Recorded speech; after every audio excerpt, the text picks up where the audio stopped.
UP के विकास को अब एक और नई रफ्तार मिलेगी। जी हां, सीएम योगी ने गोरखपुर लिंक एक्सप्रेसवे का उद्घाटन कर दिया है। इसके साथ ही पूर्वांचल को विकास का फास्ट ट्रैक मिल गया है, क्योंकि अब गोरखपुर से लखनऊ सिर्फ 3.5 घंटे में और दिल्ली भी जल्दी पहुंचा जा सकेगा। बता दें, 92 किलोमीटर लंबा यह एक्सप्रेसवे गोरखपुर, संत कबीर नगर, अंबेडकर नगर और आजमगढ़ को जोड़ेगा। अब पूर्वांचल एक्सप्रेसवे से व्यापार, रोजगार और निवेश की नई लहर देखने को मिलेगी।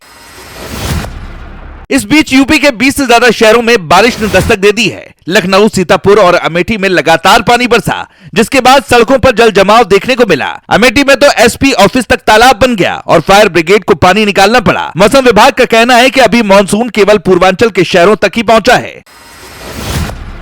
अगर आप भी पत्नी के सामने पार्टी में डांस करते हैं तो संभल जाएं। कानपुर से एक हैरान करने वाली खबर सामने आई है, जहां एक बर्थडे पार्टी में पति ने दूसरी महिला के साथ डांस किया। इससे पत्नी का गुस्सा 7वें आसमान पर पहुंच गया और वो जान देने के लिए रेलवे ट्रैक पर चली गई। बात यही नहीं रुकी, पति जब उसे मनाने गया तो पत्नी ने पुलिस बुलवा ली और उसकी पिटाई करवा दी। बाद में पुलिस ने दोनों को समझाया और घर भेज दिया। इस बीच एक और बड़ी खबर है, सीएम योगी ने सभी 75 जिलों को अल्टीमेटम दे दिया है और 30 जून तक विकास योजनाओं के प्रस्ताव तैयार करने को कहा है।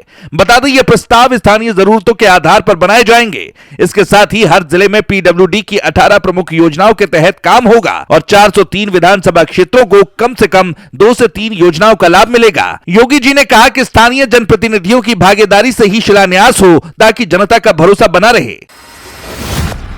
अगर आप ट्रेन में सफर करते हैं और सीट की अदला बदली करते हैं तो ये खबर आपके लिए जरूरी है। दिल्ली से भोपाल जा रही वंदे भारत एक्सप्रेस में सीट की अदला बदली को लेकर खूब बवाल हुआ। बताया जा रहा है कि झांसी रेलवे स्टेशन पर वंदे भारत एक्सप्रेस में सवार एक यात्री के साथ आधा दर्जन लोगों ने मारपीट की। इस मारपीट में यात्री लहूलुहान हो गया। उसने आरोप लगाया कि यह मारपीट बीजेपी विधायक राजीव सिंह परीक्षा के इशारे पर हुई, क्योंकि उसने विधायक के कहने पर उसे विंडो सीट नहीं दी थी।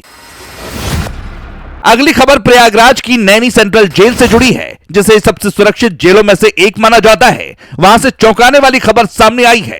हाल ही में डीआईजी ने अचानक जेल का निरीक्षण किया और अतीक अहमद के बेटे अली अहमद की बैरक की तलाशी ली। तलाशी में उसके पास से नकदी बरामद हुई, जिससे जेल प्रशासन में हड़कंप मच गया। बता दें, अली अहमद उमेश पाल हत्याकांड में आरोपी है और जेल में बंद है। इस खुलासे के बाद डिप्टी जेलर और वार्डन को सस्पेंड कर दिया गया है और दोनों पर विभागीय जांच शुरू हो गई है।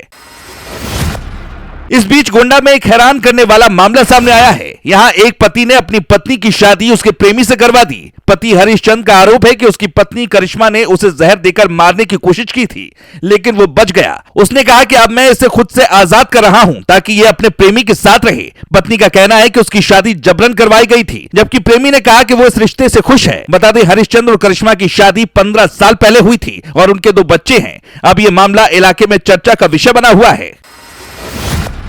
सोनम राजा केस जैसी ही वारदात अब यूपी के अलीगढ़ में हुई। यहाँ ललिता नाम की महिला ने अपने प्रेमी के साथ मिलकर अपने पति की गोली मारकर हत्या कर दी। हैरानी की बात यह है कि ललिता का प्रेमी कोई और नहीं बल्कि उसके पति ऋषि का चचेरा भाई था। बताया जा रहा है कि दोनों का अफेयर शादी से पहले से चल रहा था। वारदात के बाद ललिता ने झूठी कहानी गढ़ी, लेकिन पुलिस जांच में पूरा सच सामने आ गया।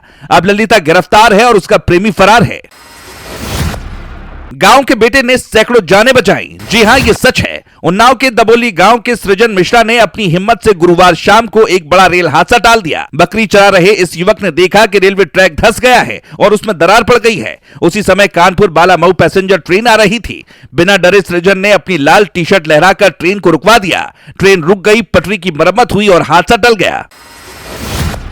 वहीं 11 जुलाई से शुरू हो रहे सावन को लेकर काशी विश्वनाथ धाम में तेजी से तैयारियां चल रही हैं, लेकिन इस बार हर तरह के प्रोटोकॉल के कारण दर्शन पर रोक रहेगी। काशी वासियों को केवल सुबह 4 से 5 बजे और शाम 4 से 5 बजे झांकी दर्शन की सुविधा मिलेगी, वो भी सामान्य दिनों में। सावन के सोमवार और पर्वों पर ऐसा नहीं होगा। मंदिर प्रशासन ने अपील की है कि खाली पेट कतार में ना लगे, क्योंकि भीड़ में समय लग सकता है। साथ ही मोबाइल, घड़ी, तंबाकू और बड़े बैग जैसी वस्तुएं धाम में ना लाएं।